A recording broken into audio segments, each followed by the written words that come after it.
Nothing will stand in our way. I find your lack of faith disturbing. I will finish what you started. Who are you? I'm no one. There are stories about what happened. It's true. All of it. The Force. It's calling to you.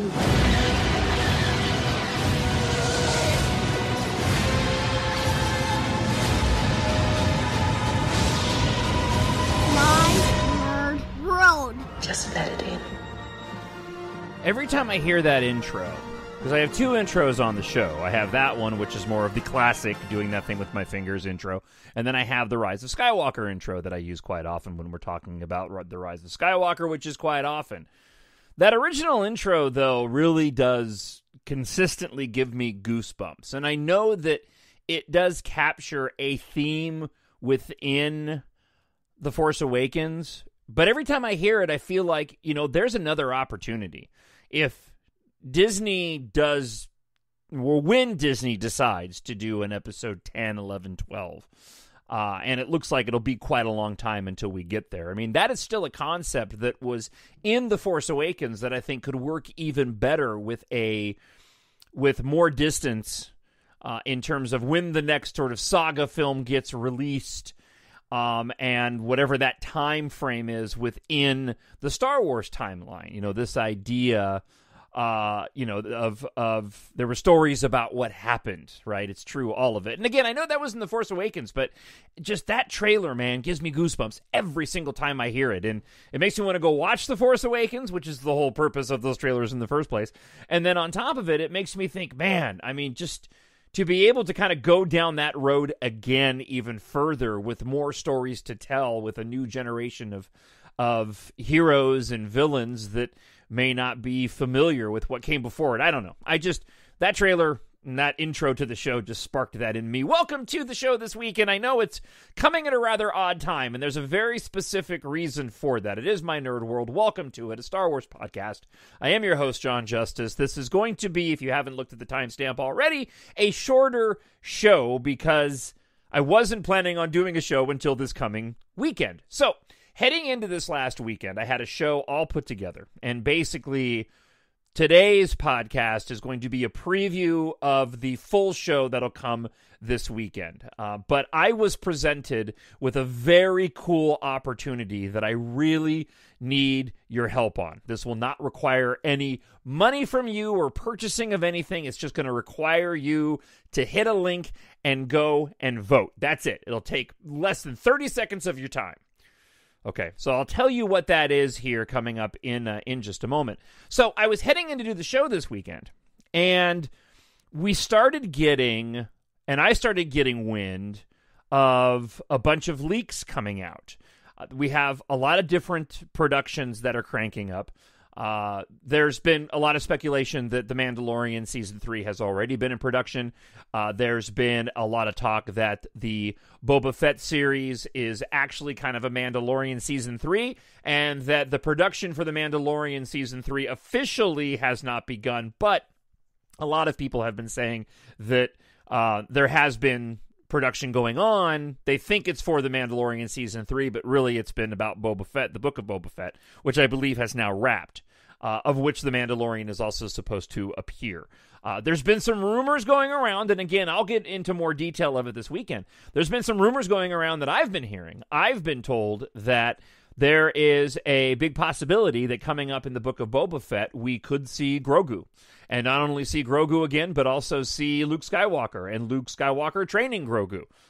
Whether or not that comes to fruition in the Book of Boba Fett or in The Mandalorian Season 3 remains to be seen. But what I'm hearing is that inside of the Book of Boba Fett, that show is going to be kind of a catch-all show where it'll be focused on Boba Fett, but there'll be a lot of, much like The Mandalorian did, right? There'll be a lot of well-known characters coming in and out that continue to tell stories along the same Mandalorian timeline that we've been working in. Okay, so, and again, I'll talk in more detail about this coming up in the full show this weekend. But I also started getting a lot of leaks about the Kenobi live-action series that's going to be coming next year. A lot of rumors and some substantiated rumors, some quality rumors about the casting in the Obi-Wan Kenobi live-action series.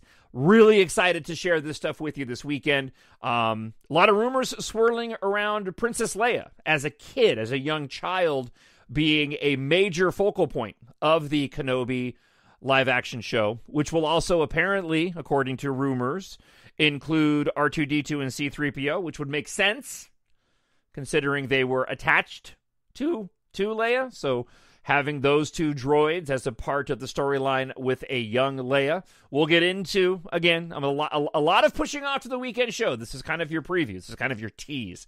But there's a lot of talk about what that could mean if Obi-Wan Kenobi were to have any interaction with the droids and how that would fit in with A New Hope. A lot of chatter saying that there's, in all likelihood, Obi-Wan Kenobi won't come into contact with R2-D2 and C-3PO. May not even come into contact with a young child Leia. This could just be about him needing to go out and protect her and them never coming into contact with one another. I'm getting word of Inquisitors showing up in the Kenobi show. I'm getting words of Kallus from the Rebels, right? Rebels' favorite, showing up in the Kenobi show as well. And again, I'll have all the details for you a little bit later on. But there's actually Agent Kallus, Alexander Kallus, also known as Agent Kallus. A lot of these rumors are kind of swirling around with the Inquisitors and Agent Kallus that this Obi-Wan Kenobi live-action show will have a big connection to the Rebels show. Timeline-wise, it makes sense because the Kenobi live-action show takes place only 4 years before the start of the events in Rebels, and I think it would be really smart for the writers of the Kenobi series, and especially for Disney, to include a lot of these characters that perhaps people have not been introduced to if they haven't gone down and watched Rebels. I know a lot of hardcore casual fans of Star Wars that haven't watched Rebels, and it really is a disappointment because that series is one of the best. In a lot of ways, I kind of like Rebels more than the Clone Wars. It depends, right? And my tastes and moods shift. But the Rebels storyline in those seasons is just absolutely spectacular. So, also on tap for the show this weekend, I want to talk a little bit more details and a little bit more speculation about the next live theatrical release, which of course will be Rogue Squadron in 2023. I've done a little bit of research looking at the Michael Stackpole books, and that has me very, very curious based off the comments that the director, Patty Jenkins, made a couple of weeks back that I've played on previous episodes. Has me very curious about, again, where in the Star Wars timeline this is going to take place, especially given the fact that Patty Jenkins talked about the Michael Stackpole books, mentioned how she wanted to honor those books in creating the Ultimate Fighter Pilot film, but also wanted to bring it into a new era. For those that don't know, the Michael Stackpole Rogue Squadron books and the video game that came on Nintendo, which was fantastic, by the way, those took place post Return of the Jedi, dealing with a dilapidated empire, for lack of a better word, and the remnants of the empire, right? Following very close in the timeline of where The Mandalorian takes place. We're still supposed to be getting, it hasn't been officially canceled, but the Rangers of the New Republic live-action show, which I've always assumed would be an extension of what we've seen of the TIE Fighter pilots in The Mandalorian. I've actually been doing a rewatch of both seasons of The Mandalorian as of late, and that second episode in The Mandalorian with that X-Wing fighter chase of the Razor Crest over that snow planet is still one of my favorite moments of all time in both seasons of The Mandalorian. But my assumption's always been the Rangers of the New Republic would be focused on those pilots and sort of a cops in space. That being the case, I can't help but wonder if the Patty Jenkins Rogue Squadron film will actually, as I've speculated, take place after the Rise of Skywalker and be dealing with the remnants of the First Order. One of the things that I'll get into in more detail is what exactly happened with the First Order post the Rise of Skywalker. I know at the end of the film, we saw Star Destroyers being destroyed around the galaxy. We saw the Holdo maneuver being used on a First Order Star Destroyer over Endor.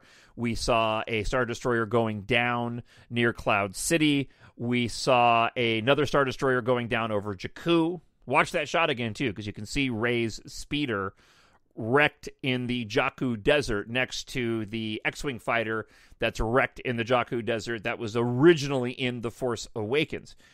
But the First Order had a pretty big fleet. Granted, several of their ships were destroyed via the Holdo maneuver during the events of The Last Jedi, but it's pretty easy for there still to be remnants of the First Order existing, since the majority of the battle, well, the battle that took place that ended the war with the Sith in The Rise of Skywalker took place over Exegol, and that was with the Sith Eternal Fleet. So, all of this is to say that what I'll be talking about in even more detail coming up this weekend is the possibility that Rogue Squadron could be a continuation indirectly of the Rise of Skywalker, having, being placed after the Rise of Skywalker, and could very much deal with the remnants of the First Order, which could set up for what will be happening in the future as we move completely forward in the timeline.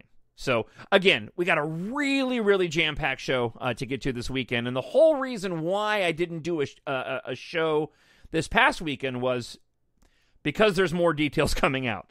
I know there's going to be more leaks coming out before Friday with regard to Star Wars, possibly Obi-Wan Kenobi. And I had a really busy weekend, so I decided that, you know what, I'm going to wait on this weekend show and then do a larger show the following weekend. Then yesterday, I got an email. All right, so as you've heard me talk about on the show, unless you're new to the show, I am an author. I have written 5 books so far in my science fiction space opera series, EMBARK. The 6th book is finished. It's off with a beta reader right now. Then it will go to my copy editor and proofreader, and I hope to have it out next month in August. Delayed from when I wanted to have it out originally, but I hope to have it out next month in August. So, I got an email from a website called Tailflick, of which I belong to. Tailflick allows authors like myself to post their books and make them available for directors, studios, and producers to go and look for stories to turn into live-action features. Tailflick was one of the first companies to start doing this. I got in very early with Tailflick. My first 3 books in my series are available there at the website. Tailflick also is a production company, and they run contests frequently that give individuals like myself and other authors the opportunity to get their stories put on the road of live-action production. EMBARK Book 1 was chosen this week for the Tailflick Discovery Contest. The Tailflick Discovery Contest allows the public to vote on which stories they want to see adapted to the screen. Fans can now be involved earlier in the filmmaking process than ever before. So, with that being said, I got a full show coming up this weekend with everything that I mentioned, plus all the other leaks that I expect to be getting here in the next few days. Between now and then, and as soon as the show wraps up, or right now while you're listening, if you could do me a huge favor and just take 30 seconds out of your day and go to mynerdworld.net. Go to mynerdworld.net, and on the homepage, as soon as you get to the page, you will see a bright yellow button that says Vote for EMBARK Book 1 now. If you could click on that and vote for EMBARK to win the Tailflick Discovery Contest, it would mean the world to me. The most recent winner of this contest received about 5,703 votes. If I can get everybody listening to this podcast to go and vote, I can surpass that number. mynerdworld.net. All you got to do, you got to pay anything. You don't have to buy my book. I would appreciate it, but you don't have to buy my book. All you got to do is go to mynerdworld.net. Click on that yellow button on the home page to vote for Embark Book 1, and then vote for Embark, and that's it. If you can share it with friends and family, if you have friends that are sci-fi fans, if you listen to other podcasts and want to share it with them, any additional votes that I can get will help, but I really, really want to win this contest. It's been my dream since I wrote that first book, going all the way back to 2015. It was released in 2018. It's my dream to have that turned into live action, whether it's a streaming movie or a theatrical release or a live action show. This is a really fantastic opportunity for me to get my book in front of those producers and directors in hopes of turning it into a live action production. So please, head on over to mynerdworld.net and hit the link right there on the homepage. Big yellow button, you can't miss it. It'll take you to the voting page, and all you got to do is click it once and vote, and you're done. Share it with people, whoever you know, and that would really, again, just mean the world to me if you would go and do that. You can also go to tailflick.com, but I figured I'd make it easier. Just send you over to my website. 2 clicks, 1 to my website. 3 clicks, 1 to my website. Right, where you hit the button, and then a click when you go to the website to vote, and then that's it. You're done. So 2 clicks. Whatever. Go to mynerdworld.net, please, and do that for me. I really would appreciate it. Can you tell? I'm excited. I'm looking at the clock right now. The voting starts at noon here Central Time, and will end at 4 o'clock Pacific on Friday. So depending on if you're listening to this after 4 o'clock Pacific time on Friday, then it is too late for you to go and vote. But if you're listening to it between now and then, there's still plenty of time to vote and share it with friends. So it's going to run Wednesday through Friday at 4 o'clock. So that's it. I will have a lot more to get to coming up on this weekend's show. Plus, I'll have the results. So when I post the show, I can let you know whether or not I won.